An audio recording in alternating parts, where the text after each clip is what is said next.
Bonjour à tous, je suis ravie de vous retrouver pour cet épisode de votre podcast Apprendre à être soi. Aujourd'hui, et pour 4 podcasts, je vais vous parler des 4 accords Toltec de Don Miguel Ruiz.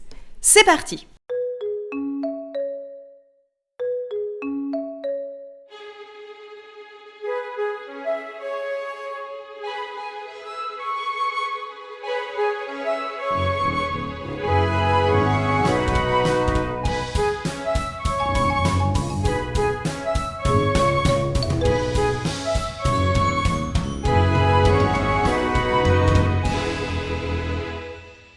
J'ai décidé de consacrer 4 épisodes de podcast, un pour chaque accord, à ce livre très connu. Je vais bien évidemment vous faire un rapide résumé d'un accord Toltec au début de chacun de ces 4 épisodes. Et je vais aussi l'aborder sous un angle de coaching en vous proposant des questions et de courts exercices en lien avec l'accord traité dans l'épisode. Avant ça, je vais quand même vous parler un tout petit peu de mon histoire avec ce livre. Ce qu'il faut savoir, c'est que la première fois que j'ai lu les 4 accords Toltec, en fait, j'ai même pas lu les accords. Je me suis arrêtée précisément page 32. En fait, le début du livre, où il parle de la domestication, m'avait déjà tellement chamboulée. J'avais vraiment besoin de digérer ce que je venais de lire. Donc, j'ai posé le livre et j'y suis revenue plusieurs semaines plus tard. Et là, je l'ai lu en entier. Et pour préparer cette série d'épisodes, je l'ai bien évidemment relu. Ça devait être, je pense, la 4e ou 5e fois que je le lisais en entier. Et comme je voulais pouvoir vous le présenter avec des questions et pas simplement vous en faire un résumé, parce que ça, il y en a plein sur Internet, ça n'aurait eu aucun intérêt. En fait, ça m'a permis de pouvoir le lire avec un œil neuf et d'y découvrir des choses encore un peu différentes. Alors, le premier accord Toltec, c'est que votre parole soit impeccable. Don Miguel Ruiz nous explique que nos mots, notre parole, sont magiques et qu'ils sont à double tranchant. Donc, en fonction de comment on les utilise, ils peuvent être de la magie blanche ou de la magie noire. Il nous explique également que beaucoup d'entre nous faisons de la magie noire avec nos mots de façon complètement inconsciente. En fait, à chaque fois que nous disons quelque chose à quelqu'un ou à nous-mêmes, c'est un sort que nous lançons et avec les sorts que nous lançons, nous pouvons faire soit beaucoup de bien ou alors beaucoup de mal. Et donc, il nous appartient de devenir responsable de notre parole.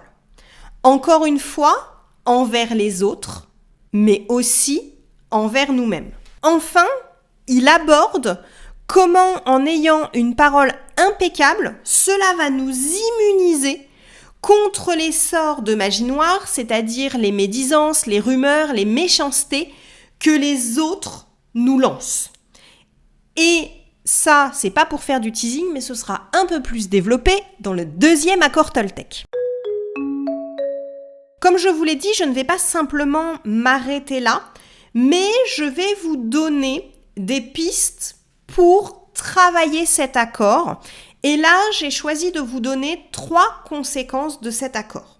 La première, c'est que pour que votre parole soit impeccable, il va vous falloir devenir plus attentif et ouvert à ce que disent les autres.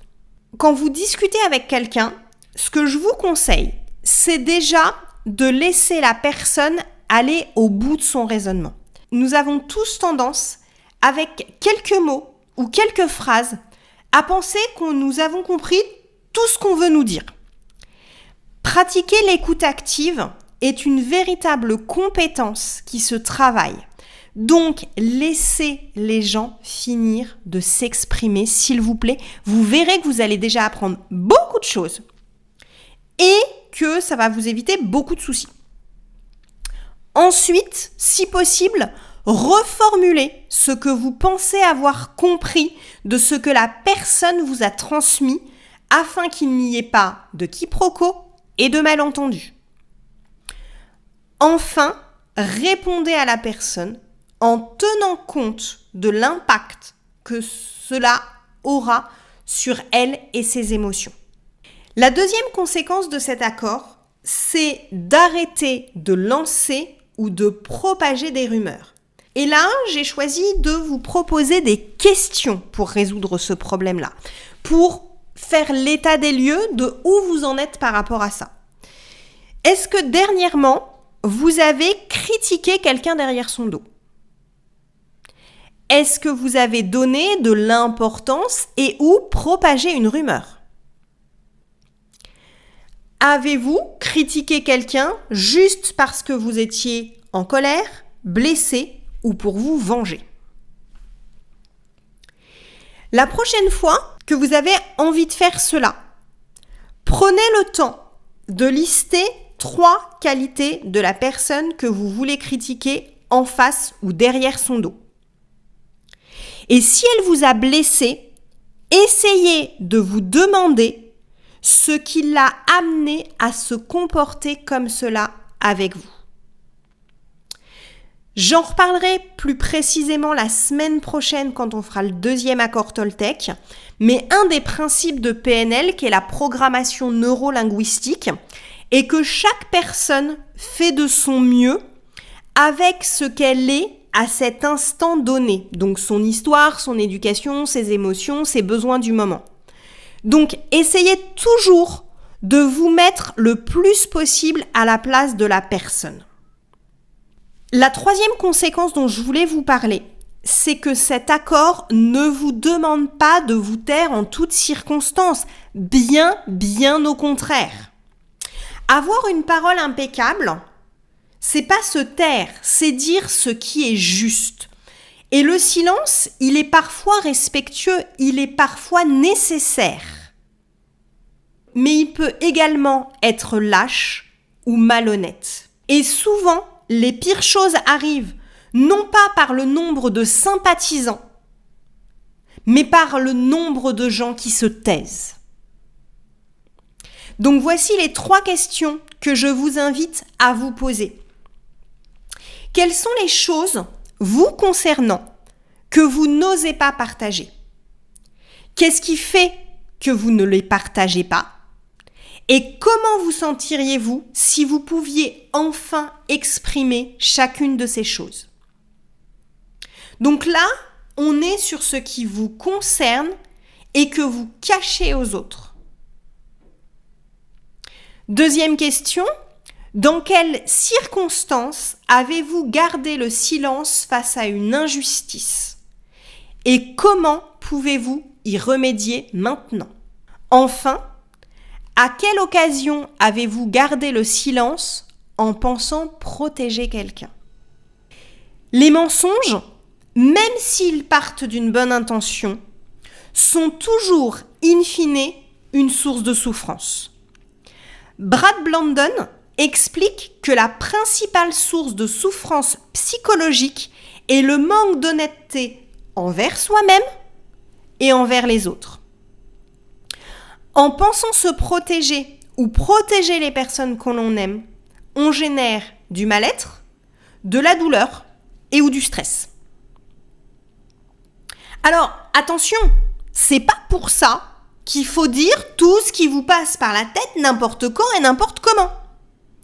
Il faut parler vrai en prenant toujours la précaution de se rappeler et de rappeler à notre interlocuteur que l'on parle de soi. Pour ça, je vous invite à vous exprimer par le « je » et non pas par le « tu ». Par exemple, ne dites pas « tu ne devrais pas faire comme ça ». Dites plutôt « je préfère quand on fait comme cela ». Ne dites pas « t'es un imbécile, réfléchis ». Dites plutôt « je pense que l'on pourrait plutôt essayer ça ». Ce n'est que votre avis, que votre vision du monde. Voilà, je m'arrête là pour ce premier des 4 accords Toltec. N'hésitez pas dans les commentaires à me dire si vous avez lu ce livre et ce que vous en avez pensé, et surtout si vous arrivez à appliquer ce premier accord qui est que votre parole soit impeccable. Sur ce, il ne me reste plus qu'à vous souhaiter une belle soirée ou une belle journée en fonction de l'heure à laquelle vous m'avez écouté. Et je vous dis à très vite pour un nouvel épisode. Au revoir!